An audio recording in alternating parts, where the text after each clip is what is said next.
Hi పిల్లలు, this is story time. ఎలుక కృతజ్ఞత. అడవిలో ఒక పొద్ద ప్రక్కన ఒక సింహం నివసిస్తూ ఉంటుంది. దానికి దగ్గరలోనే ఒక చిన్న కన్నంలో ఒక ఎలుక కూడా నివసిస్తూ ఉంది. ఒకరోజు ముండు టెంటల్లో ఆ సింహం అలసిపోయి విశ్రాంతి తీసుకుంటూ ఉంది. ఆ సమయంలో ఎలుక బయటకు వచ్చి సింహం శరీరంతో చిలిపిగా ఆడుకుంటూ ఉంది. అది చేసే చిలిపి పనుల వల్ల సింహానికి నిద్రభంగం అయ్యింది. అది నిద్రలేచి ఎలుకను చూచి, మూర్ఖురాలా, నువ్వు నాకు నిద్రభంగం కలిగించావు, అందుకు నిన్ను చంపుతాను అని అరిచింది. సింహం కోపానికి భయపడిపోయి, సింహరాజా, ఈ చిన్న ప్రాణి మీద కనికరం చూపు. నిజమే, నేను తప్పు చేశాను, నన్ను క్షమించు. ఇప్పుడు నన్ను క్షమించినట్లయితే మరో సందర్భంలో నేను నీకు సహాయం చేస్తాను అంది. ఎలుక మాటలు సింహానికి ముచ్చటగా కలిపాయి. ఎలుక ధైర్యం, తెలివితేటలు చూసి దానికి ఏ హాని తలపెట్టకుండా వదిలివేసింది.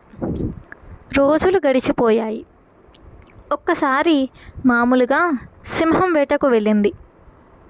హఠాత్తుగా అనేక మంది వేటగాళ్ళు దానిపై వలలు విసిరి బంధించారు.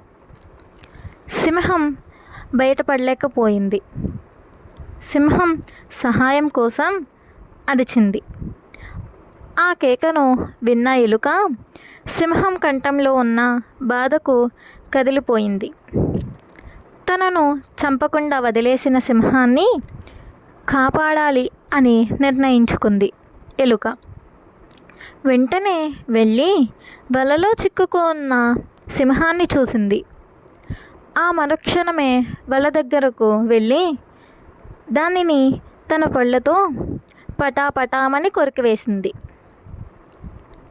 దాంతో సింహం ప్రాణాలతో బయటపడింది. ఎలుక తన పట్ల చూపిన సాహసానికి సంతోషించి అప్పటి నుంచి ఎలుకతో మంచిగా ఆప్యాయంగా ఉంటుంది. ఎవరు లెక్క చేయని చిన్న చిన్న ప్రాణులు కూడా గొప్ప గొప్ప పనులు చేయగలవని ఎలుక ప్రపంచానికి చాటి చెప్పింది. అందువల్ల మనం చిన్న ప్రాణుల్ని ఎప్పుడూ తక్కువగా చేసి చూడకూడదు. Like and subscribe.